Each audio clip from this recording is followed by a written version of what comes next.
Hello again! For the umpteenth time, we're here with the Fooly Cooley 2 Premiere Countdown Pillows Discography Podcast Deluxe, Extra Deluxe Hospitality Reloaded, and Knuckles a la mode, Super Alpha 2 Electric Boogaloo, A Tale of Memories, with Trail Mix featuring Dante from the Devil May Cry series in Technicolor, but also grayscale in a baby carriage. Rodeo style. Rodeo style? Oh, is that like a rodeo-style burger or something? What even is that? Rodeo style would mean that you've got fried onions and barbecue sauce on it. At least that's what a rodeo burger is at Burger King. You know, the epitome of burger culture, obviously. Oh, yeah. Yeah, yes. Clearly doesn't belong to anywhere else. After all, literal crowns are given out there. Burger I want 7 crowns. Oh my gosh. So if you want that story, George and some friends used to go to Burger King and order normal food and everything, but then actually ask for crowns. Like, so we were not in the Burger King. We were always going through the drive-thru. Yeah. We would ask for crowns, and we would ask for as many crowns as people were in the car, and sometimes a few more. Regardless of the fact that these crowns were starting to stack up at the house that we hung out at because they weren't thrown away. Oh, man. And there was one point where someone was behind the car and they were like the line was being held up because of this whole crown thing, because there was a little bit of a back and forth about getting the crowns. You actually argued for the crowns. It wasn't really arguing. It was just kind of like the person didn't bring the crowns at first and went, "Oh, I'm sorry, I asked for 7 crowns. Can I have my crowns, please?" And they're like, "Oh yeah, sure." And then you were so polite about it, like, "Can I please have my crowns?" And then the person behind me just screamed from his car, "Is like, are you getting fucking swordfish or something?" And I went back and looked back out the window and went, "I have 7 crowns and I am king of all the land." You know... And then I gracefully accepted the food, very politely, as if I had not just screamed at the person behind me. This is the weirdest telling of Double King I think I've ever heard of. Oh my god. If anyone has not seen Double King, go watch it. I'll put a link, maybe, if I remember. Go get high and watch it, too, if you want to have an extra good time. Yeah, please get high and watch Double King. It's, honestly, just put it on repeat and, like, chain smoke. I don't even know. Alright, we're going to... Anyway. Yep. Speaking of chain smoking, I just love this cover art because it's just, like, the 3 pillows in baby carriages being strolled around by 3 identical, like secretaries or something, and they're all doing, like, some adult vice while they're in this baby carriage. Yeah.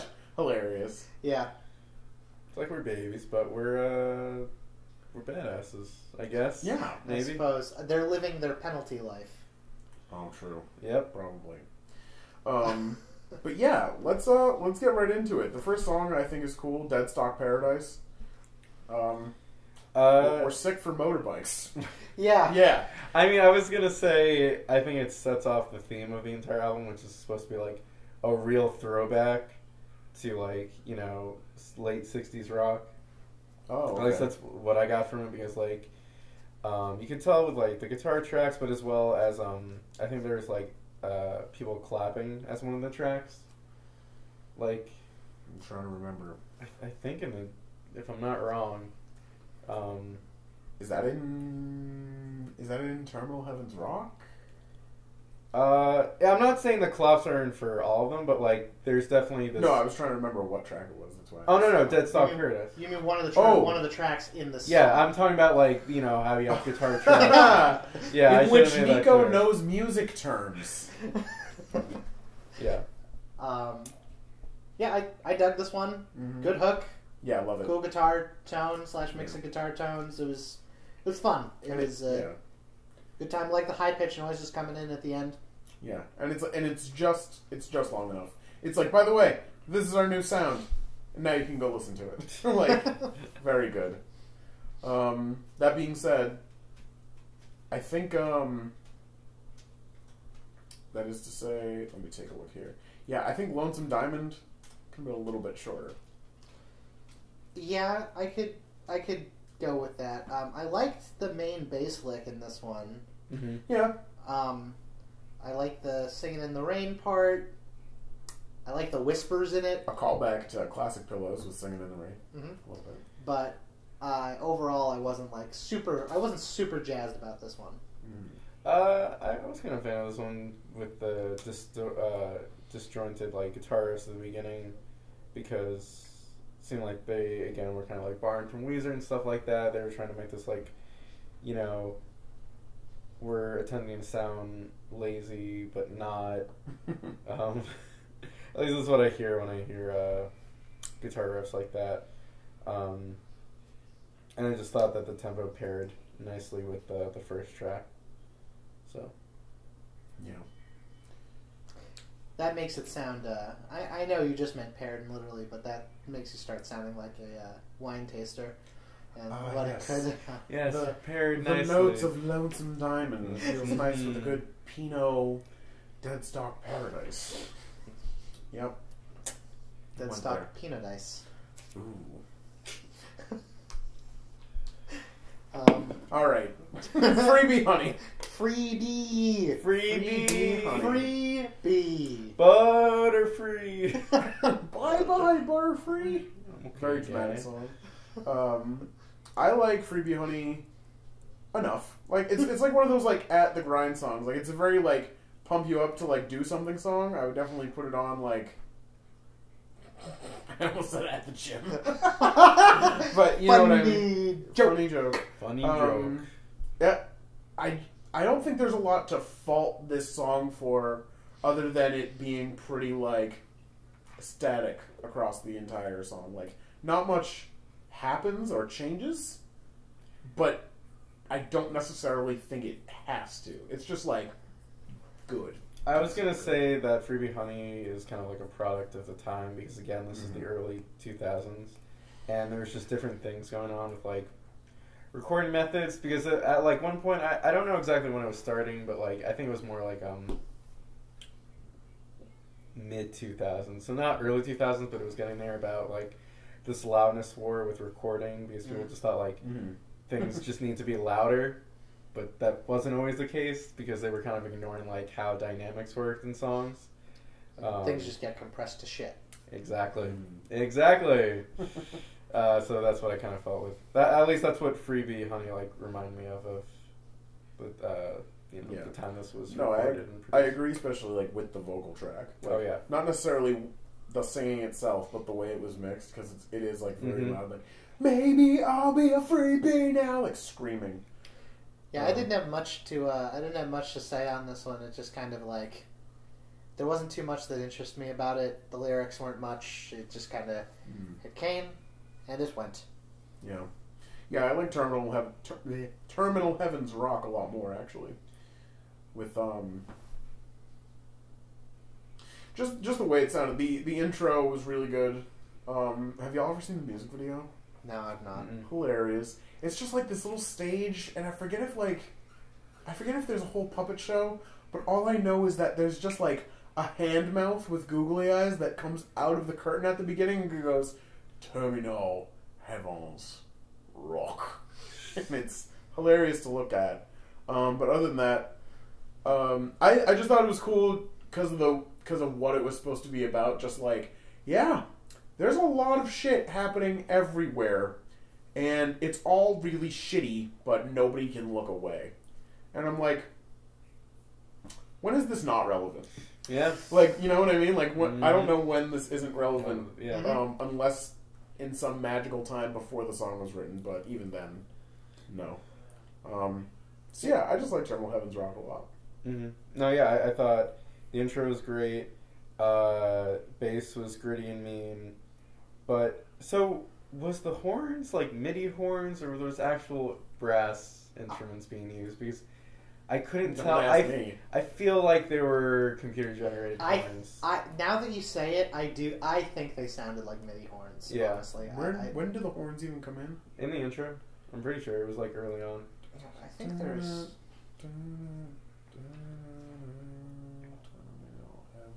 I don't know. I'm like mumbling itself to me right now. I guess that is a horn. I thought that was like a weird guitar effect. Couldn't even tell you, but I guess that's maybe why it's MIDI. So there was that was definitely a thing. This is like I like the bass line. I like the hook. I like quite a bit about it. It was another one that I just kind of like. When I was fully tuned in, I really liked it, but something about it didn't let me like keep my focus almost. That's all I have to say about that one. Yeah. What about The Sun That Will Not Rise? I just thought it was like alright. I didn't think it fully goes anywhere, sort of meanders, but that's probably just because this is the type of song that I really don't come to the Pillows for. Like, well, it was one of their slower bits. Yeah. You know, because after Terminal Heaven's Rock, and they're just trying kind of new things with like the additional percussion on the offbeats, and I mean it fits the title of the track of what it was going for. Oh yeah, the imagery works really well with the music. This song sounds like it's easy listening. Exactly. No, exactly. Yeah. This is not what I like come here for. Like I can think of very few times when I personally want this type of song. Yeah. Right. I can think of very few times I want easy listening. Maybe like, I don't know, some yacht rock like fucking Africa by Toto. Maybe that's my only easy-ish listening area. You think Africa by Toto is easy listening? I don't think that it is easy listening in the derogatory way, but I do think that its overall effect, I think that's a similar way I'd get to it. All right. If the internet's gonna set me on fire for it, yeah, they might. You know, I'm just giving you. let the comments blaze. I say. All right. As long as we're all on the same page. This one, for the percussion, like, I was just kind of like, okay, interesting, like, main drum choice here in the beginning. Got some egg shakers going on. Yep. And, like, a wavery, like, guitar, and then that kind of grated on me, and the whole song ended up kind of long and boring. And then there's just a cymbal roll right at the end that doesn't go into anything and doesn't come from anything, and I was like, literally why? This is like when the drummer shit the bed on the other album, like on the last one. It just kind of was like, I didn't. Yeah. Not my fave. Yeah, I like Phantom Pain a lot more, but even then I don't. I think Phantom Pain is more necessary for the album, but I still don't always go back to it. I sort of like the. How do I describe it? It's the, I guess it is part of the chorus. I don't know. In the middle of the chorus, like the backing track of like, you don't really know what that voice is saying. To me, it sounds like No Rest for You. Mm-hmm. No rest for you. No rest for you. Yeah. That's why I like, that's why I like Phantom Pain, but even then it doesn't like hit me. You know what I mean? It doesn't give me that Pillows vibe that I've been looking for. Which is on this album. It is present. It's just it's taken a while to get there. With Phantom Pain, like, it was a very strong intro, and I felt like the intro was so strong, it kind of took away from the rest of the song. Mm-hmm. You know?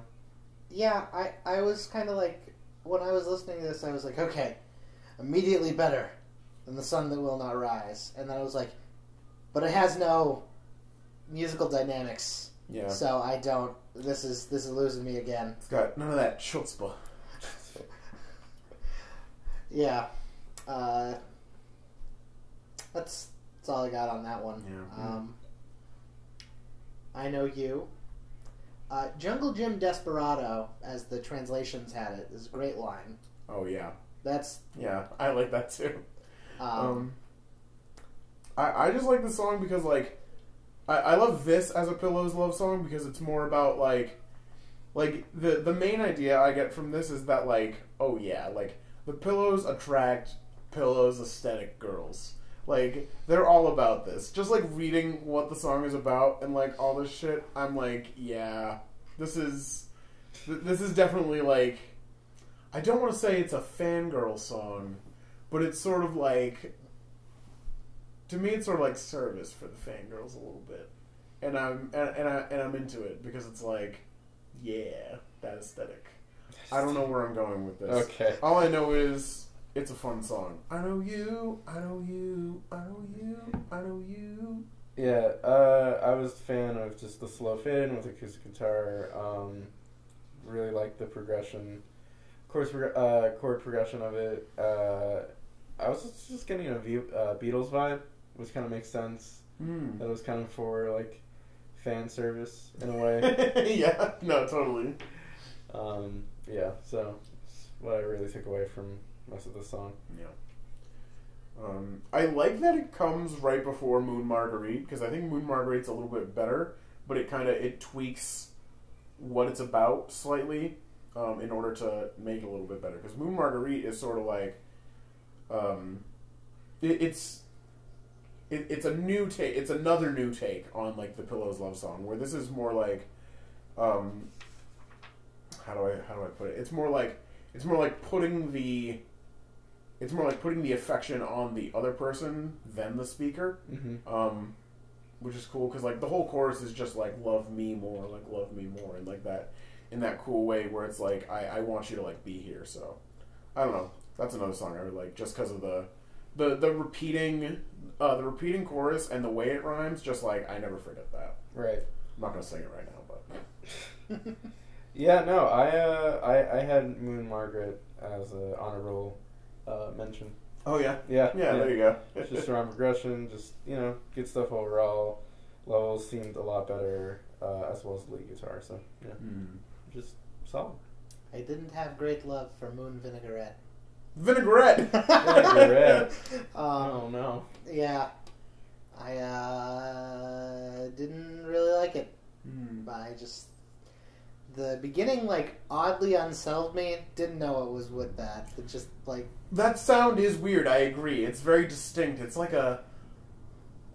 I want to say, like, it's a deepened... They put, like, a deepening effect on, like, a slide flute. Almost like the... I don't even know. Like... But it doesn't sound as spooky as what I just did. Right, yeah. I agree, though. It's a distinct sound that I don't even know where it comes from. Because it doesn't even sound like a synth sound. Yeah, I don't... Do you know what I'm talking about, Shem? I would have to listen to the track again. So Moon Marguerite is the one where it's like... Ayo moto. Yeah. Right, and then at the beginning... God, it's like that 90s MIDI sound that I always talk about that I can't remember as well. But you know which one I'm talking about. Again, it's so hard to describe. Yeah, so just like there's just a lot about this song that just didn't really work for me. As opposed to Super Trampoline School Kid. Oh, so good.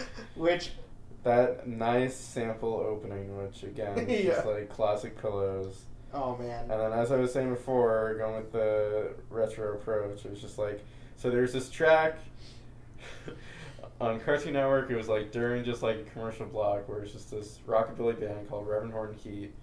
I'm forgetting another famous song of theirs, but they were just doing a song about Johnny Bravo. Oh. And it still had like the same like stop moments, like, "Hey Johnny Bravo, hey Johnny Bravo," and yeah, that's what I was getting from Super Trampoline School Kid.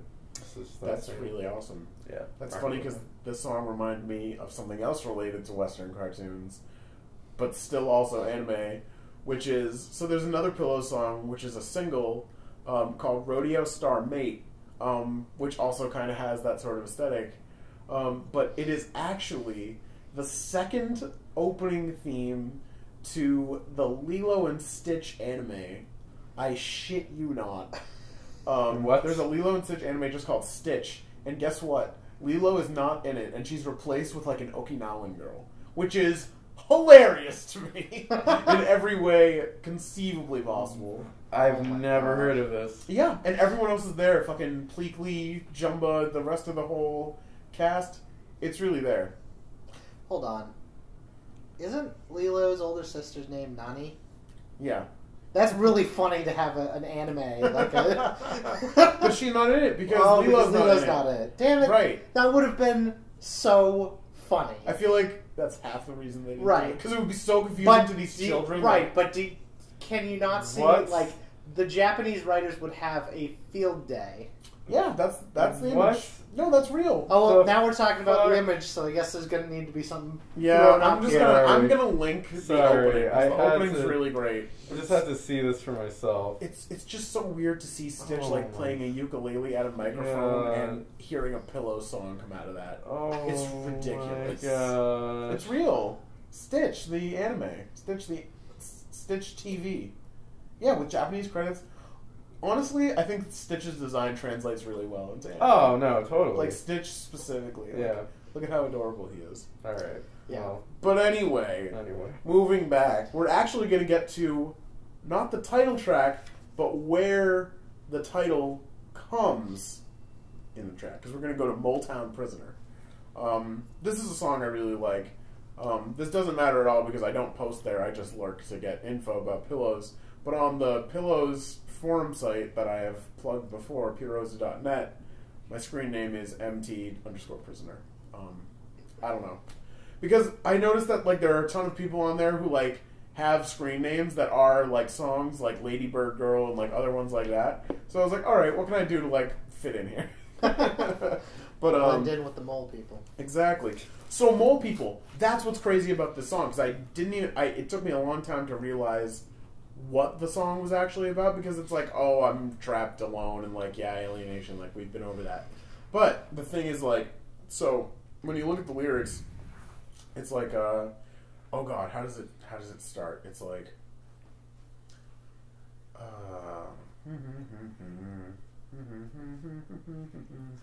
something like Ima Shingenji wa haha, and Shingenji is epicenter. And I was looking at the whole lyrics, and it's like, oh, okay, the epicenter is right under me. Well, what does that necessarily mean? Because epicenter is like a sort of like a bigger word. But if you actually look it up, epicenter refers directly to the very middle of an earthquake, and you're stuck, and you're a prisoner. You're in jail in Mole Town. You're underground. Like this song, you're fucked. That's just what I thought was cool. Like it took the entire song's imagery to create that same theme that they've been doing, but they actually found a really interesting way of changing it up and making it into a different image. That's why I like Motown Prisoner. Also just the hook. The hook is like so good. Like, I wonder if I'm sick. It doesn't rhyme, but it rhymes in Japanese. So this door will never break. I need to know more about my space. It's penalty life. Because I'm a prisoner. Mm-hmm. All right. Yeah. Cool. I like Motown Prisoner a lot. I don't know. What about y'all? I thought it was a good track. Sorry. The guitars went pretty heavy on the phaser effects, which is cool to see. Yeah, I know. I had no real gripes about this track. So, yeah, George? I wasn't the biggest fan, and this was also where I was just like, I feel like it's not like the Pillows are always doing these incredibly interesting song structures, right? Mm-hmm. But I feel like this album especially is like, it just felt like the whole structure and the way that the songs went was really stale, and this was the song that I noticed it on. Is that a lot of them had a similar structure, and it kind of like made it so a lot of this album kind of washed over me. Yeah, I mean, I would actually agree, even though I do like a lot of the songs, because it's sort of like, so with Thank You My Twilight yesterday, right? It's more like they really changed their sound in that album, and they remained who they are, but they tried more to like do something else. I feel like the something else they tried to do in Penalty Life was more similar than they realized. So it kind of just sort of doubled over in itself. Yeah, that's very possible. But I do agree. So that's all I've got on Mole Town. What about The Scar Whispers, Nobody is in Paradise? Very specific title. So this one, I was already kind of down on this album. Mm-hmm. Like, I noticed the stale structure. I was just, a lot of these weren't having much of effect, with the exception of Super Trampoline School Kid, basically. Mm-hmm. And so this one begins, and it's a little more slow and dreamlike, and I was like, okay, I kind of already hate this. Like, This song is 9.5 minutes long, and it doesn't even need to be. Yeah, it goes on for a bit. Though one cool thing I did find about the song is that it makes this space, and it just really uses it with kind of like the reverb and delay effects. So I thought that was pretty cool of how they just, again, kind of more of how this band experiments but doesn't experiment too heavy on tracks. Like so they're trying to play it safe in a way where they're like adhering to their brand, but at the same time they're slowly trying to like push the envelope a bit more. Yeah, and I think that is going to be a bit of a problem moving forward too, just because they practically have made an album every year since they've started, and I think a lot of that comes from the ability to just continue what they're doing and have it making money, because there isn't a lot of, how do I describe this? I feel like it's more incentivized to sort of stagnate, right? At least for them, and maybe it's just because like the market's a little different in Japan, or like they try to play it safe because they had these hits or anything like that.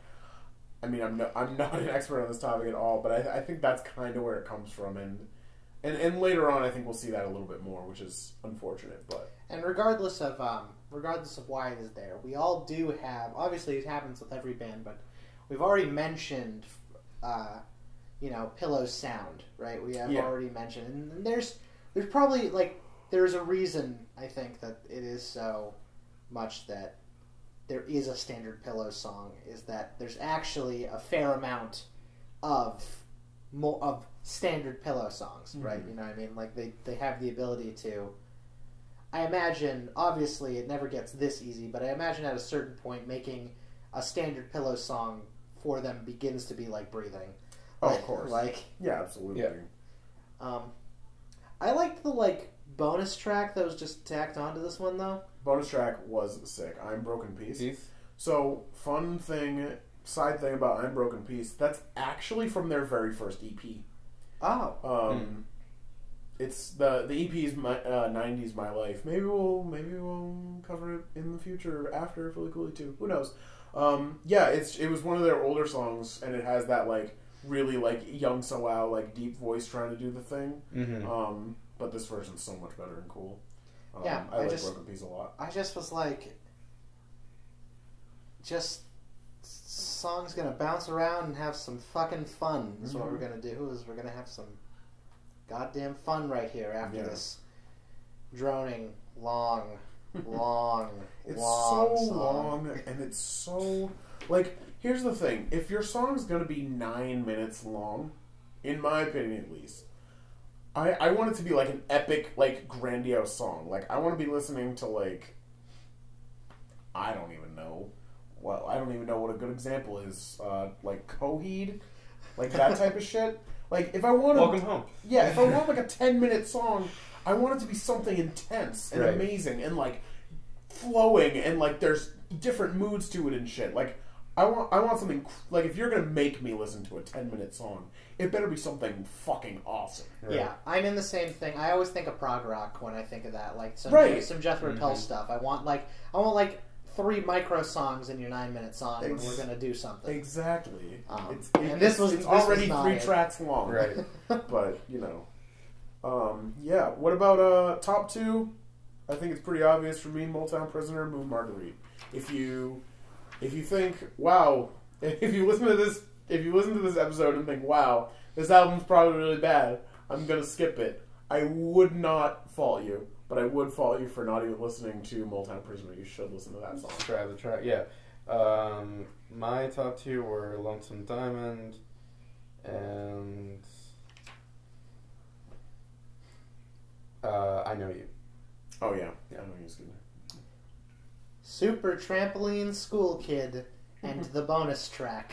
Yeah, because they are the 2 songs that woke me up and had an impact. I'm going to throw out a bottom 2, but you don't need to take these super seriously because, honestly, I kind of think this album blows. I did not have I usually have a fun time listening to the albums for this podcast. I have a good time even when we were doing the first couple ones, and some of those were really bad, I had a good time because the ways that they were bad were interesting and quirky because they were beginning bands, like, getting their sound. This thing was just not fun, and the 11th track, the Paradise one, is definitely the worst for me. And then the other one is going to be... I don't really like any of these, so I can't really rank them. All right. I can't really rank them the Honesty. second worst. For me, I have for bottom two, Deathstalk Paradise and Phantom Pain. All right. Yeah. Bottom two. Yeah, I just have a bottom one. It's the Scar Whispers. Nobody's in Paradise. It's like a 9-minute like nap. Mm-hmm. I'm sorry. I'm really sorry, but it's true. Yeah. I mean, that's about it. I think that about wraps it up with Penalty Life. I guess we'll see you tomorrow for some good dreams. So, sweet dreams. Sweet dreams. Sweet dreams. Cool Spice. Cool. Oh. 自分でまき散らした毒も全部浴びてたんだな I wonder if I am sick So this one will never break